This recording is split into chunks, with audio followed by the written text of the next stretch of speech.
Hello everyone. +1 science പഠിക്കുന്ന ഒരു കുട്ടി ഒരു സർട്ടൻ ടൈം കഴിഞ്ഞപ്പോഴത്തേക്ക് സയൻസ് ബുദ്ധിമുട്ടായി വരാൻ തുടങ്ങി.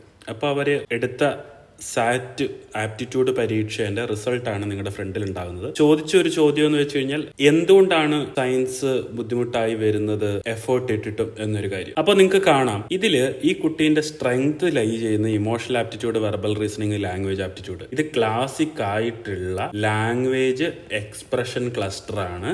മറിച്ച് ഈ കുട്ടിക്ക് ഫണ്ടമെന്റൽ ആയിട്ടുള്ള numerical reasoning, mechanical reasoning, abstract reasoning, അതായത് അനലിറ്റിക്കൽ ന്യൂമറിക്കൽ ആപ്റ്റിറ്റ്യൂഡ് ഏറ്റവും കുറവാണ് എന്നൊരു കാര്യമുണ്ട്. അതായത് ഇൻഹറന്റ് ആയിട്ട് ഈ കുട്ടിയുടെ ആപ്റ്റിറ്റ്യൂഡ് സയൻസ് പഠിക്കേണ്ട കാര്യങ്ങളെക്കാളും സ്യൂട്ടഡ് ആയിരിക്കുന്നത് ലാംഗ്വേജ് എക്സ്പ്രഷൻ ആയിട്ടുള്ള ക്ലസ്റ്ററിലാണ് സ്ട്രെങ്ത്. അപ്പൊ ആപ്റ്റിറ്റ്യൂഡ് വൈസ് തന്നെ ഒരു മിസ്മാച്ച് ഉണ്ട് 10ാം ക്ലാസ് കഴിഞ്ഞെടുത്ത ചോയ്സിൽ. ഇനി നമുക്ക് ചെക്ക് ചെയ്യേണ്ടത് നോളജിൽ ഈ കുട്ടി എങ്ങനെ പെർഫോം ചെയ്യുന്നു എന്നുള്ളൊരു കാര്യമാണ്. നമ്മൾ നോളജ് ടെസ്റ്റിൽ ചെന്ന് കഴിയുമ്പോഴത്തേക്ക് നമുക്ക് കാണാൻ പറ്റുന്ന ഒരു കാര്യം എന്ന് വെച്ച് കഴിഞ്ഞാൽ, സ്പെസിഫിക് ആയിട്ട് സയൻസ്, മാത്തമാറ്റിക്സ് ഒക്കെ എബോവ് ആവറേജ് ലെവലിൽ കാണുന്നുണ്ട്, പെർസെന്റൈലാണെങ്കിലും എന്നൊരു കാര്യം. പക്ഷേ ഇതൊരു കാര്യം മറച്ചു വെക്കുന്നുണ്ട്. നമ്മൾ കുറച്ചുകൂടെ ക്ലാസ് വൈസ് ആയുള്ള പ്രോഗ്രഷനിൽ പോകുമ്പോൾ നമുക്ക് കാണാൻ പറ്റും, മാത്തമാറ്റിക്സും സയൻസും, മാത്തമാറ്റിക്സിൽ ഒരു കണ്ടിന്യൂസ് ആയിട്ടുള്ള ഒരു ഡിക്ലൈൻ ആണ് ഇങ്ങനെ കണ്ടുകൊണ്ടിരിക്കുന്നത്. ഈവൻ സയൻസിലും ഒരു കണ്ടിന്യൂറ്റി കാണാൻ പറ്റുന്നില്ലെങ്കിലും ഒരു ഡിക്ലൈൻ നമുക്ക് കാണാൻ പറ്റും എന്നൊരു കാര്യമുണ്ട്. ബേസിക്കലി നമ്മുടെ അനാലിസിസ് എന്താണെന്ന് വെച്ച് കഴിഞ്ഞാൽ,